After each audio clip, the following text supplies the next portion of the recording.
दोस्तों आज हम पढ़ेंगे सोनेट 116 जिसे लिखा है विलियम शेक्सपियर ने।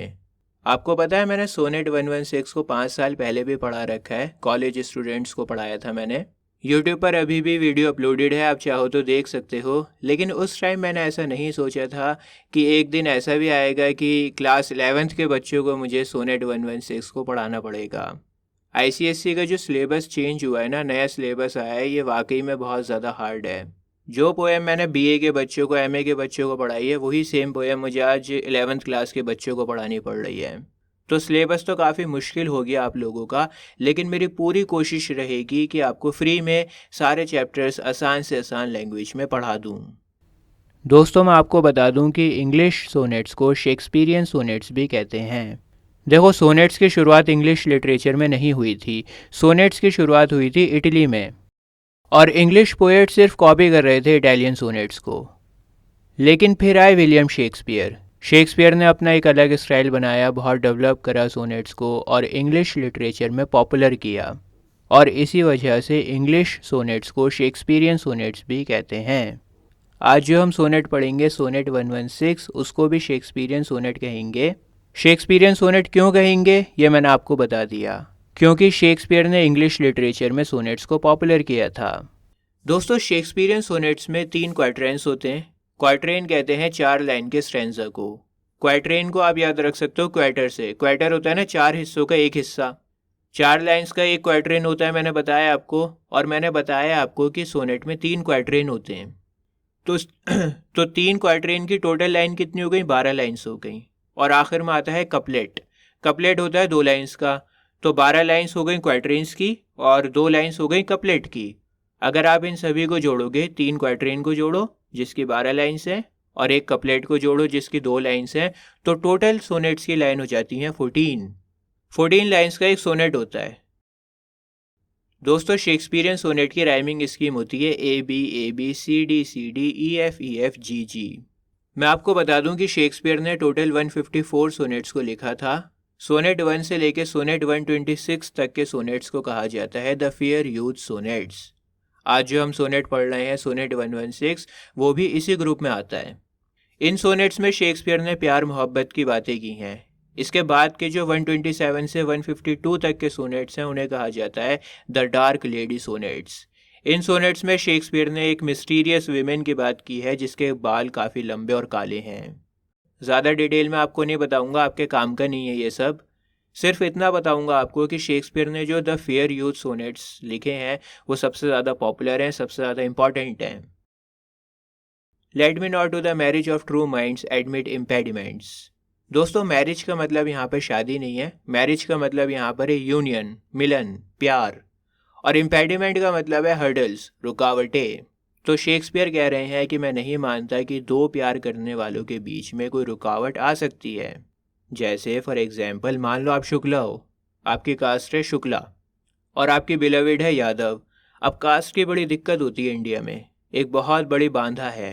लेकिन अगर आपको अपने पार्टनर से सच्ची मोहब्बत होगी तो फिर ये रुकावट नहीं होगी कास्ट की, या कोई भी रुकावट नहीं होगी। मान लो आपका पार्टनर बहुत गरीब है, आप बहुत अमीर हो, ये भी एक रुकावट है। लेकिन अगर आपको सच्ची मोहब्बत है तो आप ये सब रुकावटों को नहीं देखोगे। चाहे यादव हो, शर्मा हो, गुप्ता हो, कोई भी कास्ट हो, अमीर हो, गरीब हो, बदसूरत हो, खूबसूरत हो, ये सारी चीज़ें आप नहीं देखोगे। अब रुकावटें तो बहुत सारी होती हैं, सारी रुकावटें तो मैं आपको नहीं बता सकता, एक दो बताई हैं मैंने। शेक्सपियर यहाँ पर सभी रुकावटों के बारे में कह रहे हैं। एक बार और बता देता हूँ आपको। शेक्सपियर ये कह रहे हैं कि अगर आप सच्ची मोहब्बत करते हो तो मैं मान ही नहीं सकता कि आपके प्यार के बीच में कोई रुकावट आ सकती है। जैसा भी आपका पार्टनर होगा आप उसको एक्सेप्ट करोगे। Love is not love which alters when it alteration finds. और वो मोहब्बत मोहब्बत ही नहीं है जो परेशानी को देख के बदल जाए। देखो चैलेंजेस बहुत आते हैं, सबकी लाइफ में आते हैं। जैसे फॉर एग्जांपल मान लो रमेश और रेखा आपस में मोहब्बत करते हैं, सब कुछ एकदम अच्छा चल रहा होता है उनकी ज़िंदगी में। लेकिन फिर एकदम से क्या होता है, रमेश का एक्सीडेंट हो जाता है। एक्सीडेंट में उसकी दोनों टांगें कट जाती हैं, उसका चेहरा बिगड़ जाता है, उसका बिजनेस डूब जाता है।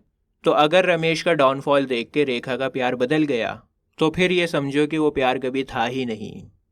ठीक है, समझ में आ रहा है आपको? शेक्सपियर ये समझाना चाह रहे हैं कि अगर सच्ची मोहब्बत है तो फिर चाहे कुछ भी हो जाए, कितनी ही परेशानियाँ आए, कितने भी चैलेंजेस आए, कुछ भी बदल जाए, लेकिन वो प्यार हमेशा एक जैसा रहेगा, कभी नहीं बदलेगा वो। और bends with the remover to remove, या फिर अगर आपका प्यार कम होने लग जाए तो वो भी प्यार नहीं है। देखो, स्टार्टिंग में जब रिलेशनशिप में आते हैं तो सब कुछ बहुत अच्छा होता है, एक्साइटमेंट होती है बहुत ज़्यादा। लेकिन जैसे जैसे टाइम बीतता है वो एक्साइटमेंट ख़त्म होने लगती है। टाइम के साथ साथ इंसान बूढ़ा होने लगता है, उसकी चमक चली जाती है, बदसूरत होने लगता है। तो अगर आपकी सच्ची मोहब्बत है तो कभी नहीं बदलेगी, हमेशा एक जैसी एक्साइटमेंट आपके अंदर रहेगी। ओ नो दोस्तों, अब शेक्सपियर ना बात को पलटेंगे। ओ नो से पहले तक शेक्सपियर ने बताया कि प्यार क्या नहीं होता, लेकिन ओ नो के बाद शेक्सपियर बताएंगे कि प्यार क्या होता है। और bends with the remover to remove, यहाँ पर ना क्वार्टरेन ख़त्म हो रहा है, 4 लाइन्स का क्वार्टरेन ख़त्म हो रहा है, तो शेक्सपियर अब अपनी बात को थोड़ा सा पलटेंगे। अगले क्वार्टरेन में शेक्सपियर ये बताएंगे कि प्यार क्या होता है। It is an ever fixed mark that looks on tempest and is never shaken. Tempest का मतलब होता है तूफान, समुंदरी तूफान। तो कह रहे हैं कि प्यार तो हमेशा एक जैसा रहता है, ये तो लाइट हाउस की तरह है। चाहे जितनी आंधी तूफान आ जाए, लेकिन जिस तरह से एक लाइट हाउस अपनी जगह पर खड़ी रहती है, बिल्कुल वैसे ही प्यार भी बरकरार रहता है। लाइट हाउस देखा है आपने? लाइट हाउस समुंदर में नेविगेशन के लिए होता है, वार्निंग के लिए होता है, विजिबिलिटी के लिए होता है, लाइटिंग के लिए होता है। लाइट हाउस पर कई बार क्या होता है, लहरें आके टकराती हैं, लेकिन वो फिर भी हमेशा वहीं पर खड़ा रहता है, अपना काम करता रहता है, रोशनी दिखाता रहता है। तो बोल रहे हैं कि लाइट हाउस की तरह ही चाहे जितनी परेशानियां आ जाए, मोहब्बत कायम रहेगी, हमेशा खड़ी रहेगी, बरकरार रहेगी। It is the star to every wandering bark. Bark का मतलब है यहाँ पे एक छोटी नाव। तो इस लाइन का मतलब ये है कि प्यार तो वो है जो भटके हुए को राह दिखा दे। ये उस सितारे की तरह है जो भटकती हुई नाव को रास्ता दिखाता है। देखो, पहले ज़माने में जब जहाज़ भटक जाता था ना, तो नाविक सितारों को देख देख के रास्ता बनाते थे। सेलर जो होता है नाविक, वो सितारों को देख देख के अपना रास्ता बनाता था। अब पहले ज़माने में कोई जीपीएस नहीं था, मोबाइल नहीं था, सैटेलाइट नहीं थी, तो जब भटकते थे समुंदर में तो फिर सितारों की मदद से रास्ते को बनाया जाता था। शेक्सपियर यही कह रहे हैं यहाँ पर कि प्यार तो सितारे की तरह है जो भटकते हुए नाव को रास्ता दिखाता है। जैसे मान लो कोई इंसान है, बहुत निठल्ला है, एक नंबर का कामचोर है, आलसी है, कोई काम नहीं करता, पूरे दिन पड़ा रहता है, लेकिन फिर उसको सच्चा प्यार होता है, रिस्पॉन्सिबिलिटी आती है उसके ऊपर। तो फिर वो अपने पार्टनर को खुश करने के लिए बहुत मेहनत करता है, काम करता है, अपनी सेहत का भी ध्यान रखता है। तो उस भटकते हुए इंसान को प्यार ने सही रास्ता दिखाया। हुज वर्ड्स अननोन ऑल दो हिज हाइट बी टेकन। जिस तरह से एक नाविक को, सेलर को ये अंदाज़ा होता है कि सितारे की पोजीशन क्या है, कितनी हाइट पर है, लेकिन उस नाविक को सितारे की वर्थ नहीं पता होती। उसे ये नहीं पता होता है कि ये सितारा कितना कीमती है, इसकी कोई कीमत ही नहीं है। जैसे फॉर एग्जाम्पल, आज आप सांस ले रहे हो, आपको पता है कि ऑक्सीजन क्या है, कितनी इम्पॉर्टेंट है, लेकिन ऑक्सीजन कितनी ज़्यादा कीमती है उस बात का एहसास नहीं है आपको। नाविक सितारा देख तो रहा है, उसको पता है सितारा कितनी हाइट पर है, क्या पोजीशन है उसकी, रास्ता बना रहा है वो अपना, लेकिन उसको सितारे की कीमत का अंदाज़ा नहीं है। बिल्कुल वैसे ही आपको प्यार हो तो जाएगा, आपको पता है कि प्यार कितना अच्छा होता है, कितना इम्पॉर्टेंट होता है, कितनी खुशी देता है आपको, लेकिन प्यार कितना कीमती है इस बात का एहसास नहीं होगा। दोस्तों, आपको एक बहुत ही इंपॉर्टेंट बात बता रहा हूँ, नोट कर लेना इस बात को। इन लाइंस में शेक्सपियर ने नॉटिकल इमेजरी का यूज़ किया है। नॉटिकल इमेजरी वो होती है जहाँ पे मेटाफर, सिंबल्स, रेफरेंसेस सी से रिलेटेड होते हैं, समुंदर से रिलेटेड होते हैं। जैसे देखो, यहाँ पे तूफान की बात हो रही है, टेम्पेस्ट, नाव की बात हो रही है, सितारे की बात हो रही है, लाइट हाउस की बात हो रही है, ये सब नॉटिकल इमेजरी है, समुंदर से रिलेटेड है। और इसके बाद में शेक्सपियर टाइम की बात करेंगे। अगला जो क्वार्टरेन है उसमें पैसेज ऑफ टाइम की बात होगी। आगे बढ़ने से पहले आपसे एक रिक्वेस्ट है, अगर आपको हमारी वीडियो अच्छी लग रही है तो अपने दोस्तों के साथ में शेयर करो और लाइक करो और कमेंट्स में लिख के मुझे बताओ। चलो आगे देखते हैं क्या लिखा हुआ है। Loves not times fool, though rosy lips and cheeks within his bending sickle's compass come. और मोहब्बत वक्त की मोहताज नहीं है, वक्त के साथ साथ गुलाबी होंठ और सुर्ख गालों की लाली फीकी हो जाती है। मतलब टाइम जो होता है ना, वो आपको बूढ़ा कर देता है।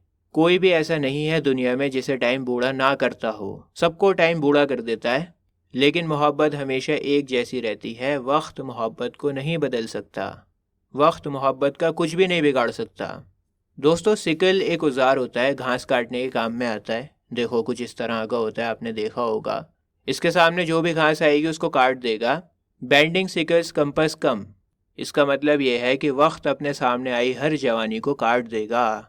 जिस तरह से सिकल अपने सामने आई हर घास को काट देता है, बिल्कुल वैसे ही वक्त हर जवानी को काट देगा, ढाल देगा।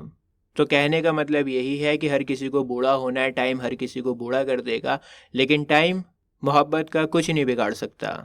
Love alters not with his brief hours and weeks, but bears it out even to the edge of doom.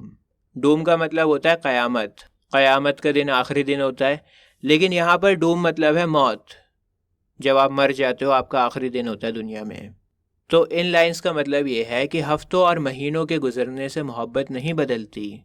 मोहब्बत तो वो है जो मरते दम तक, आखिरी दिन तक इंसान के साथ में रहती है। देखो, मौत के बाद तो इंसान होश में नहीं रहता, उसके इमोशंस ख़त्म हो जाते हैं, लेकिन जब तक होश में है, जब तक उसके अंदर इमोशंस हैं, तब तक मोहब्बत एक जैसी रहेगी, बदलने वाली नहीं है। तो वही बात को घुमा फिरा कर कह रहे हैं कि सब कुछ बदल जाएगा, जवानी बुढ़ापे में चली जाएगी, लेकिन मोहब्बत अंत तक एक जैसी रहती है, कभी नहीं बदलती। If this be error and upon me proved, I never writ nor no man ever loved.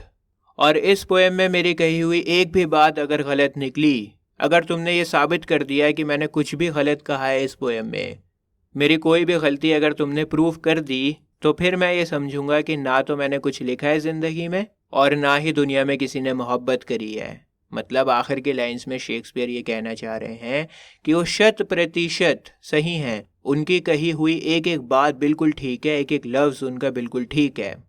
अगर तुमने ये प्रूव कर दिया कि मेरी इस पोएम में मैंने कोई भी बात गलत करी है, तो मैं ये समझूंगा कि ना तो मैंने कुछ ज़िंदगी में कभी लिखा, और ना ही दुनिया में कभी किसी ने मोहब्बत करी। मतलब मैं बिल्कुल सही हूँ, एक एक बात मेरी बिल्कुल सही है। दोस्तों, अभी आपकी स्क्रीन के ऊपर एक प्लेलिस्ट आ रही होगी, इस प्लेलिस्ट पर आप क्लिक करो, आपको ISC इंग्लिश के सारे चैप्टर्स मिल जाएंगे, बहुत ही आसान लैंग्वेज में, फ्री ऑफ कॉस्ट। मेरी वीडियोस को अपने क्लासमेट्स के साथ में शेयर ज़रूर किया करो। मिलता हूँ आपसे किसी और वीडियो में। जय हिंद।